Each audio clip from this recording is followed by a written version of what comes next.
Recording has stopped. This meeting is being recorded. That's so funny. I can't get over it.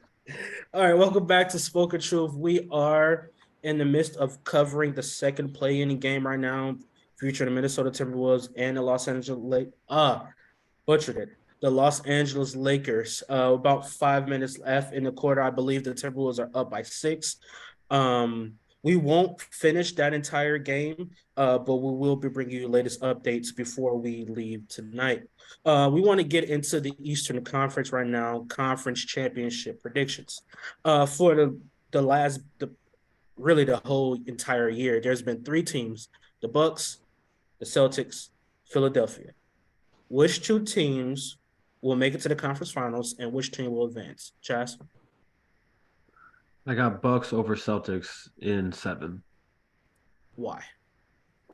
Um, I think this year, kind of fighting back after the disappointment last season, I think the Bucks have just been kind of on a mission. And despite not having a lot of their rotation at times, it seemed like they just kept going foot on the pedal. Not really looking back, not really worried about outside noise. And it seems like Giannis has been the best player in the world. And then Tunde, you mentioned a little while ago, adding a couple of guys, coming off the bench or as 3 and D options, Ingles and Jay Crowder. You're not relying on Connaughton and Grayson Allen and those type of guys as much anymore. I feel like they have a lot of options, and I feel like they have the best player in the world, and they're going to be at home. And obviously, Chris Middleton is back this year, so yeah, I'm gonna lean Bucks, but I do think the Celtics could win that series, and I also think that the 76ers could find their way in the conference finals too. So it's not all said and done by any means, but I am definitely leaning Bucks. I'm going to stay with you, Chas, and we're going to move over to the Western Conference. The Western Conference has about 6, 7 teams that can legit win it all. Who makes it to the conference championship and who advances? Still me. Yep. Um, yeah, like I said, this is a tough one because I feel like there's 4 teams that could get there. I'm gonna go. Oh man, I'm gonna go Warriors over Nuggets, I'll say. Warriors over Nuggets. So you have the Warriors versus Milwaukee final. Yeah, honestly, I don't know that I've been kind of riding with that all year, and I don't feel comfortable with it just because that Western Conference is so wide open. But there's really nobody that has kind of put themselves above the Warriors, so I guess I'll settle on them. All right, so we're going to hold off on who wins the finals to the end. Tunde, I want to move over to you. Eastern Conference, West Eastern Conference Championship. Who 2 teams and who wins? I think we also get that Bucks Celtics matchup. I'm gonna go with the Boston Celtics, and I'm gonna go with the Boston Celtics in 7 games. Why? Ultimately, I think for me it comes down to a few things. I don't think Chris Middleton is fully right yet, um, and I think that so what we see with the Milwaukee Bucks is that there's kind of a lack of wing defenders on the team, and I know they signed Jay Crowder. I don't. Jay Crowder can't guard Jason Tatum, and I don't know that Jay Crowder can guard Jaylen Brown either. So they're going to get those on. He's going to get those on-ball matchups. I think we might get to the point where Boston's got not Boston, sorry, Milwaukee has to potentially has to shift Giannis to more of an on-ball role guarding Jason Tatum.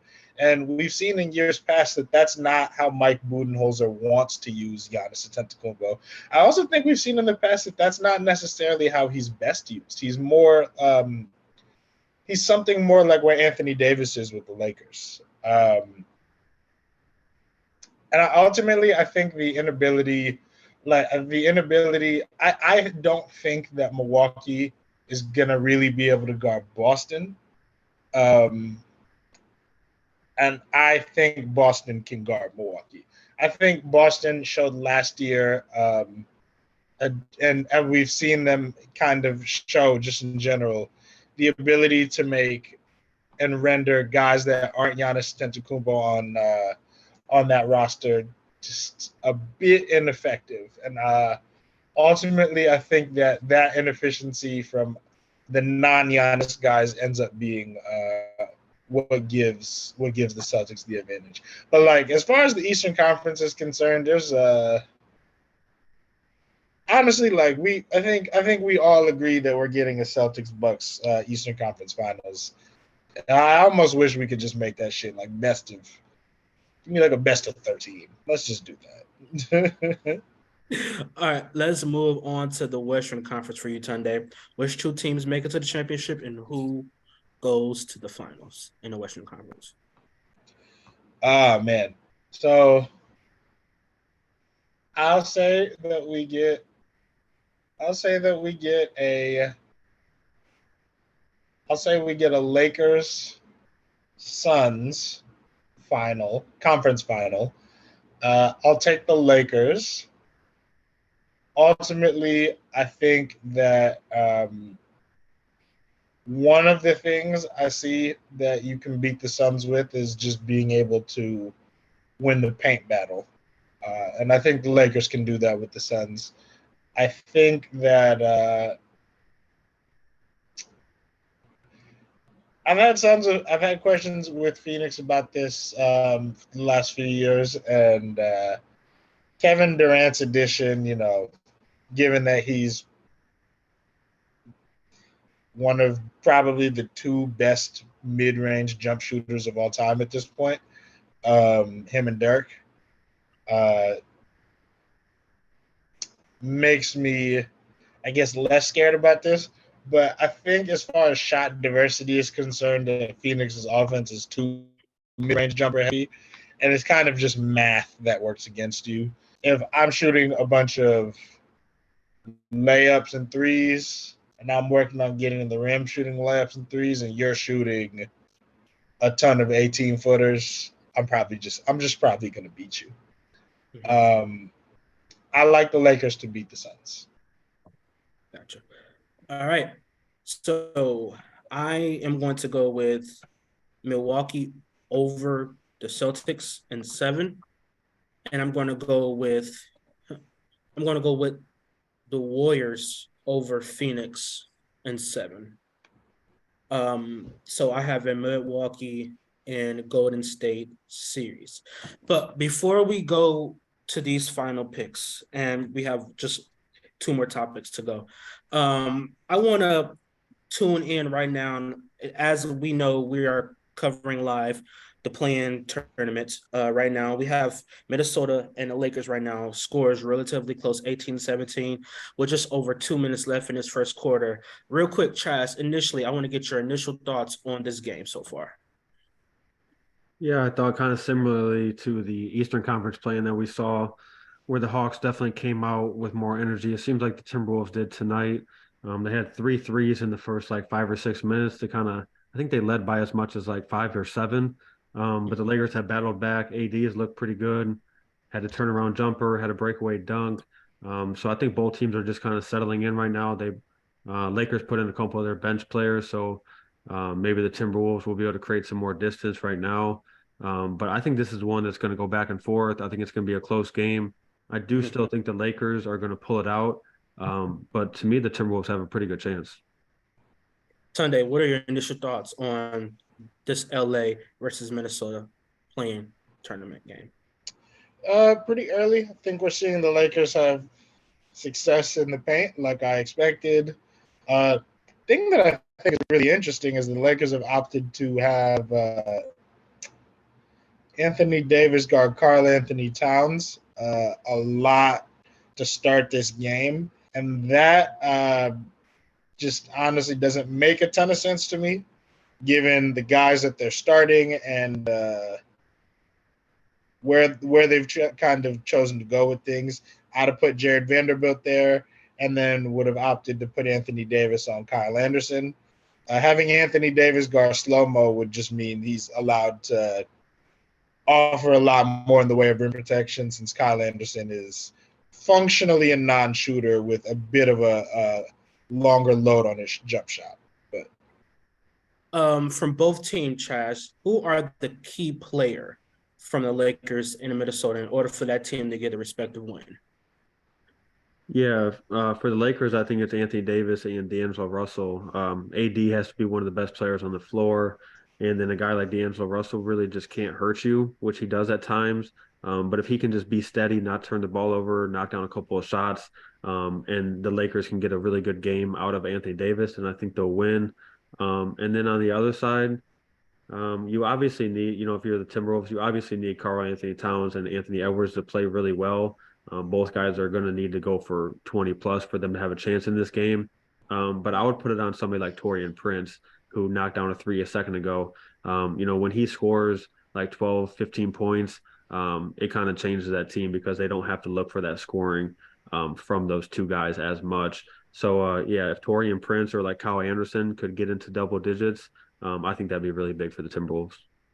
Key players from both teams, Tunde, in order to win. I mean, from the Minnesota side, it's gonna be Anthony Edwards. I think the best chance of winning this game is ultimately, if Anthony Edwards has a huge game. I think a lot of that has to do with if the floor is spaced. So from that point, that perspective, it'll be guys like Karl Anthony Towns and Taurean Prince, doing what they do, catching and shooting the ball. But I think Anthony Edwards is probably going to have upwards of 30 points if they do end up winning this game. And then from the perspective of the Lakers, I think I look at the key players tonight being whatever they get from Austin Reeves, and not offensively. But I think as he's shifted into a little bit more of an on-ball role for them towards the end of the year, there's been a clear slip defensively from him. I think tonight's going to be a night where you want to see better from him. Not even just getting beat off the dribble, but he's always been a good right place, right guy defender, and he's been less of that lately. Gotcha. I don't know what just happened at the end of that quarter there. They were in some type of – did you see that, Chaz? Yeah, it looked like – I saw the play, but I don't know why they were about to – Yeah, it looked like Edwards, after he got the block, he might have said something or just kind of hovered over Hachimura for a second. It looks like their legs got kind of tangled up. But okay. It looks like just maybe words exchanged, but that was a hell of a block by Edwards right at the – absolutely. My key players, I'm definitely going to go with Anthony Davis for the Lakers, but I'm also going to go with Schroeder. I believe Schroeder can penetrate. He can make timely baskets. He can make timely threes. He can dish it when he needs to. He is the floor general for that Lakers team, especially when he's coming off the bench. LeBron doesn't have to have the ball in his hands as much. He can play off the ball. That's where he get the most majority of his rest, other than being on the bench, where he's playing off the ball. So you can reserve him some minutes. You reserve him his breath.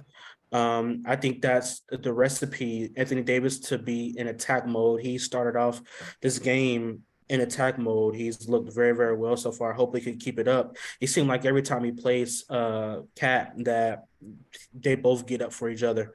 Honestly, Cat more than Anthony Davis because I believe he's got the as far as points per game when they played each other. I think Cat got him, but they both went to the same college. They both play ball together. So, to the same school. So it's going to be fun to watch them. But for Minnesota, it got to be Edwards. It has to be him and Cat, but majority has to be Edwards. I mean, the way that he willed his team in the last game, being down 20 plus and being able to come back like that.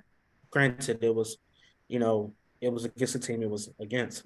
But that's not the here or there. But I believe that if he plays the way he's capable of playing and Cat plays the way he's played against the Lakers, it seems like he likes to get up for the Lakers. I believe this team has a chance to win. They need to limit mistakes, limit turnovers, be able to play in a half-court setting. be able to hit timely threes, which they've been able to hit in this first quarter. Their open threes, they've been able to knock those down. And right now, their spacing is on point. So if they continue to play clean basketball the best way they can, they're going to have a chance to win this in the end.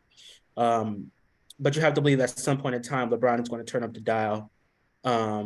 He's going to go on a little run. I don't know if it'll be either to give them a lead or to end this game.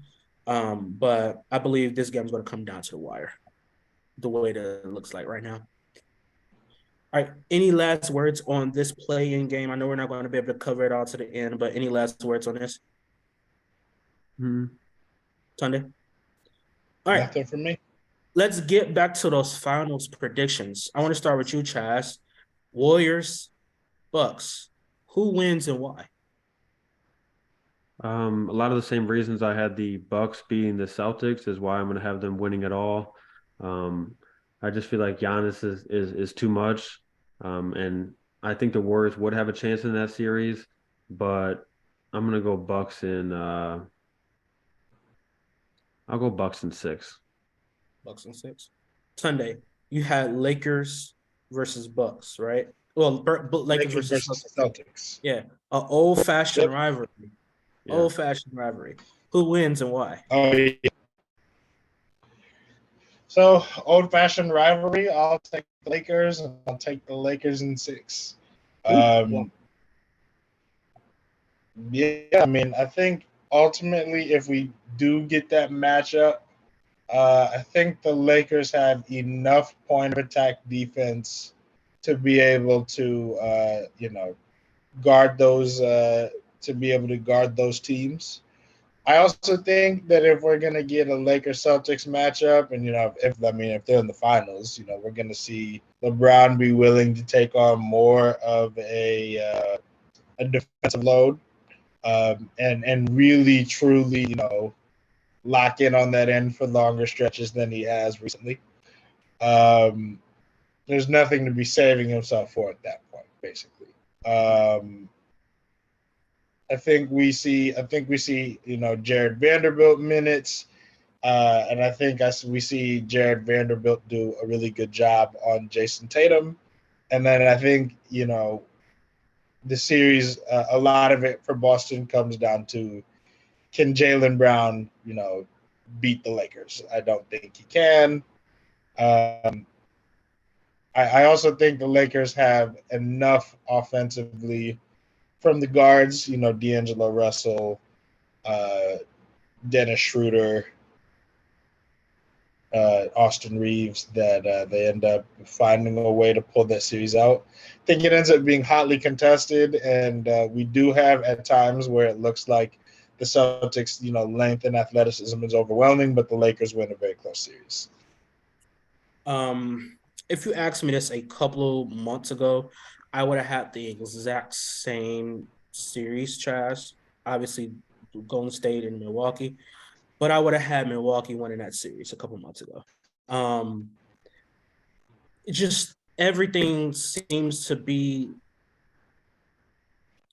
in Milwaukee's favor if it came down to those two. Golden State has the worst road record of any defending champion in NBA history. They're just atrocious on the road. It seems like their home versus road record is just astonishing. The way that they play at home versus the road, defense, offense, team camaraderie, everything just seems to be completely different between this team. It's like night and day. The struggles that they have with size, the struggles they had in the offseason with the whole situation with Draymond Green and Jordan Poole, and that situation, to me, still lingers over this team. I don't care what they say. That still lingers over to this team, one way or the other, whether that's Jordan Poole, because obviously I that's my team. I root for them, and I see the body language at times from Jordan Poole, and obviously he's a young player. He wants to shoot, but you can tell at times he's like a daisical. Sometimes he doesn't shoot. Sometimes I believe he doesn't shoot just because, he's not going to shoot. And I've seen him do that a couple times. I mark back to a game where Steph Curry got ejected and he made a scene Steph Curry threw his mouthpiece, got ejected from the game, and they ended up winning that game. But it was the stuff that happened after the fact that made this team chemistry seem it's some holes in the foundation of the Warriors' chemistry and their organization, and it's never happened before in the history of the Steve Kerr era. So this team definitely has trials and tribulations more than they had last year. They have a lot of shit that's not in their favor. I believe the Warriors got the luck of the draw.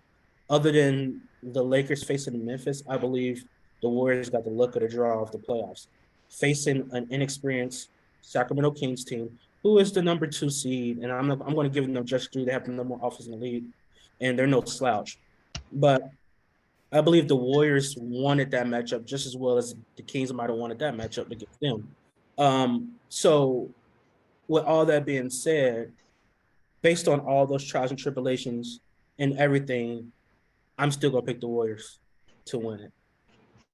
It's not going to be easy. It's not easy to repeat. We've seen so few teams repeat. It's not easy to do, and they actually repeated, but that's when they were unstoppable. So no one had a chance. But with this version of this team, they have to have everybody in line. Everything has to be working on all cylinders. I believe the path that they have, and this is one of the key reasons why I believe avoiding Phoenix just as well as they wanted to avoid Phoenix. I believe Phoenix avoided the Warriors because Phoenix doesn't have it all together either. They've only played a handful of games with Kevin Durant healthy with that unit. So they're going to need repetition. They're going to need to play some more, and they get the opportunity to face the Clippers. Golden State gets the opportunity to face the Kings, bringing all of those pieces back. And that's why eventually I believe those two teams will face off. But I do think healthy, full strength, I believe the Warriors can beat that team. And I have the Warriors winning the finals in 7. I believe Milwaukee has an advantage like no other team has, and that's Giannis. I believe the key for the Warriors to win that team is to let Giannis explode. Go for 40, go for 50. Let him explode and eliminate everything else around him because you're not going to stop him either way it goes. So eliminate all of the other variables around him. He cannot beat you by himself. Nobody wins a championship by themselves. So if you can eliminate all those other variables around him, to me, that is the best way for the Warriors to beat them. You cannot hack a Shaq. You cannot clog the paint. That doesn't work on him anymore. So you're going to have to let him do him and avoid and stop everybody else around. They don't have the shooting that the Warriors have. I don't believe they can explode the way that the Warriors can. I don't believe they possess the offensive firepower that the Warriors have. And because of that, when healthy and clicking on all cylinders, I got the Lakers. I got the Warriors beating the Bucks. I got the Warriors beating the Bucks in 7. So with that being said, we have Steph, we have Giannis, we have LeBron, we have Kevin Durant, we have Jason Tatum.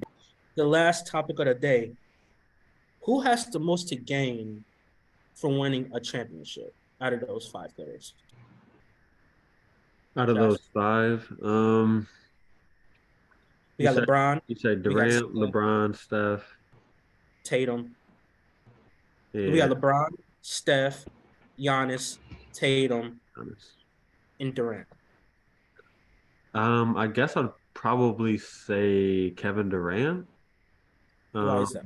Not that in my opinion he has a ton of pressure on him, but I do feel like to the mainstream media, winning a championship without Steph Curry and that Warriors team would do a lot for his legacy.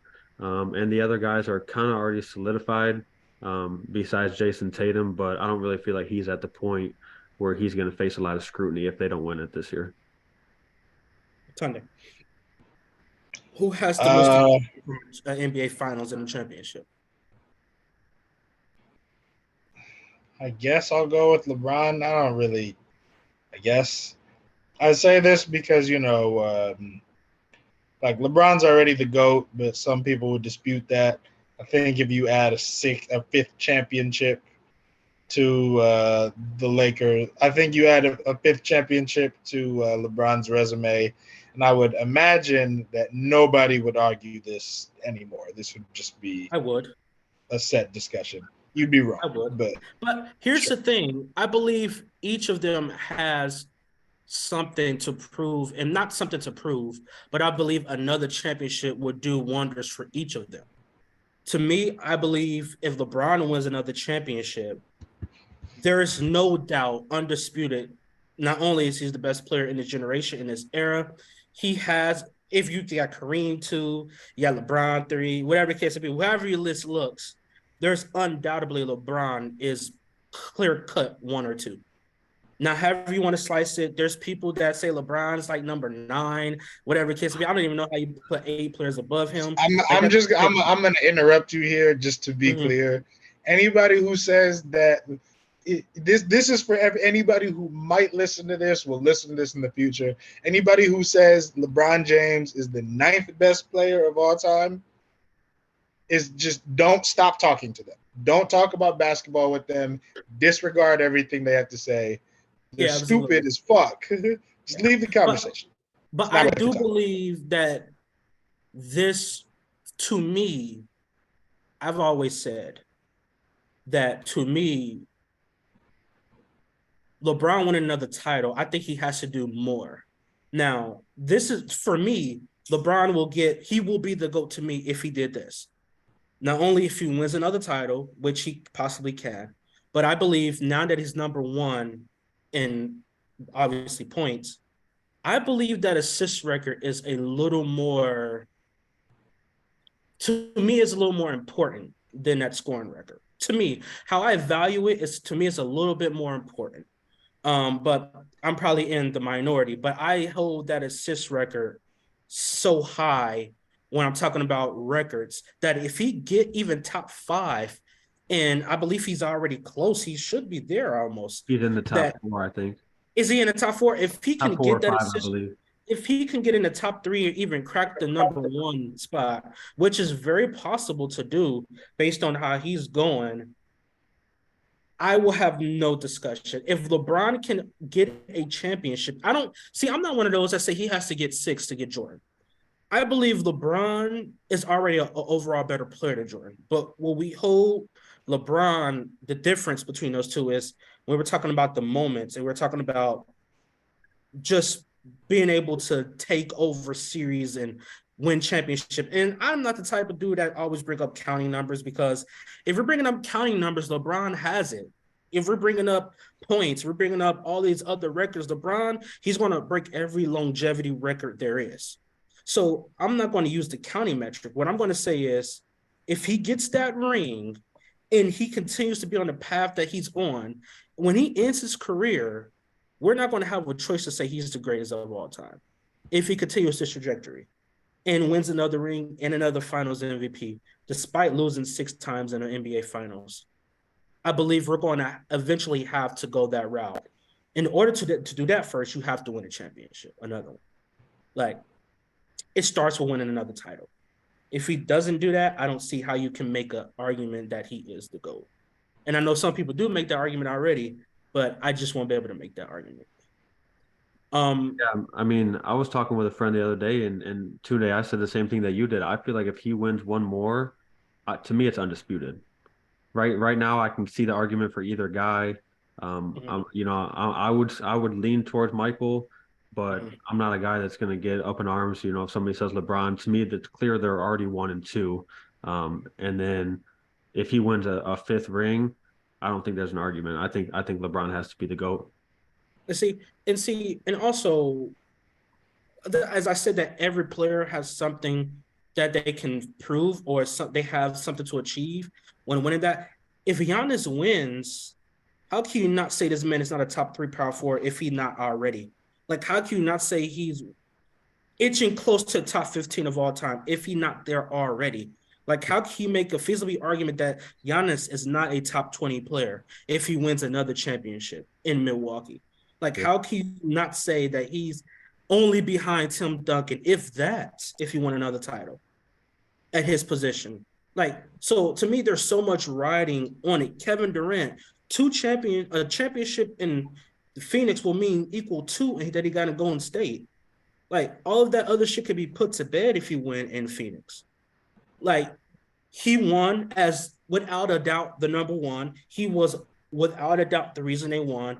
He was without a doubt the best player. Without a doubt, he was the reason they got that championship. If he do that, then obviously he's already top 15. The sky's the limit for his ranking if he can continue to win. Like, and for Steph, I don't even know what this. He's the one player where I don't know what this do for him. Like, if he wins 5, he's already, to me, he's already cracked the top 10. To me, he's going to need more than just 5 to get the Magic. I believe he's the second greatest point guard ever behind Magic. Now, to get to Magic, I don't know what the fuck he's going to have to do, but I don't think winning number 5 will get him that. I do think it moves him closer in the top 10. Like, if Steph wins another one, we're going to have a real debate about him or Kobe. Like, we're going to have a debate of is he better than Kobe or not. And Kobe is my favorite player ever. Like, we're going to have I think it's already a debate, but you think it's already a debate? But it comes full circle now. Yes. But, go ahead. Oh no, I was gonna say yes, but I'll let you. That's really all I had to say. So it becomes full circle now. I believe we start having a conversation of him or Shaq, him or Tim Duncan. Like, these are now discussions where these players are 6, 7, and 8, and you have Steph Curry at 10 or 9. Now we're having this conversation. I think we're already having a conversation of him or Bird. Like, if we're being honest, I think Steph is better than Bird. Like, so we're having those conversations of where does he rank all time. I don't think he moves into the top 5, but I believe he moves past number 9 or 10. So I believe there's conversation, and without a doubt, if we're having a conversation and Steph Curry wins, you can no longer say that this is just the LeBron James era. This is LeBron and Steph era. If Steph has 5, LeBron has 4, and we continue having this back and forth between the two, obviously LeBron is a better overall player. But when we're talking about achievements, we talk about generation, we talk about now who generation is this is no longer just LeBron's. I think it's that way now, but obviously if he need more titles to prove it, that'll be that. But I believe we're in a generation of LeBron and Steph, and I think it's not even close to who's the third. Because of just the sheer stature alone, he's probably the most popular player in the league amongst young people, young folks, little kids. LeBron probably still have the upper age individuals, but it's really a 2-man race. So I believe there's things for every single one of these players. And Jason Tatum, I mean, if he's not a top 10 player already or a top 5 player already, he enters the conversation. He's definitely a top 10 player now. To bring another championship to Boston, they haven't had one since 2008. And to do it against the Lakers, if Tunde, we went with your matchup, I don't know. So there's a lot for all these players to prove. Not necessarily prove, but it's a lot to gain from if that team or that player wins the NBA Finals. So that's my spiel. Tunde, any last words on anything that we talked about today? Nothing from me. Chas, any last words? No, I think we got a lot covered. Obviously waiting for these play-in matchups to finalize and we can get the actual matchup set for the playoffs. But I think it's going to be a great playoff. Really looking forward to a few of these first-round series, and then all the second-round series I feel like are going to be great. All right. We just want to check in one more time with this Lakers game right here, 44-38 in favor of Minnesota. With about 5 minutes left in the second quarter, we've seen Minnesota have a stretch of a lead here throughout this entire game. What's keeping them at bay against this Laker team? What are they doing well, Chas? They're creating really good shots on offense. They're running it through Karl-Anthony Towns a lot. He's off the floor right now. Just went out a minute ago, but while he was on the floor, they were shooting like 80%. And when he was not on the floor, I think they were like 0 for 4, 0 for 5. He was getting the ball at the top of the key. drawing some attention, kickouts to Torian Prince. He knocked down a few threes. Nikhil Alexander-Walker knocked down a three from the corner. So I feel like the Timberwolves are being patient. They're creating quality shots. Lakers are kind of trying to fight back. It seems like they're kind of in catch-up mode. So maybe, if they can get some momentum going into the half, we'll see the Lakers kind of start to pull away a little bit. But to me, Minnesota's playing really well right now. Sunday. That's words.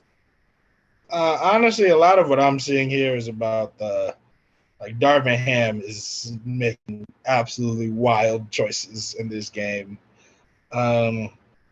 Anthony Davis's minutes should be matched up with Karl Towns' minutes. He should be guarding Kyle Anderson. They're choosing to put everybody. They're doing a lot of LeBron should probably be guarding Cat. They're doing a lot of not having that happen. And they had Wenyen Gabriel on Cat for a decent stretch. Wenyen Gabriel struggles guarding fives in general, let alone Karl Anthony Towns. The Lakers are giving up tons of open threes. Part of it is because, LeBron has kind of done a little bit of hand waving and is not really locked in on the defensive end tonight up to this point. He's just not really playing with full effort, but they're kind of sleepwalking through this game, and Darvin Ham is making some wild choices. I think that's one of the problems with the Lakers is that they just sleepwalk through a lot of games, actually. And when you run into a team that you can sleepwalk against, it's a problem.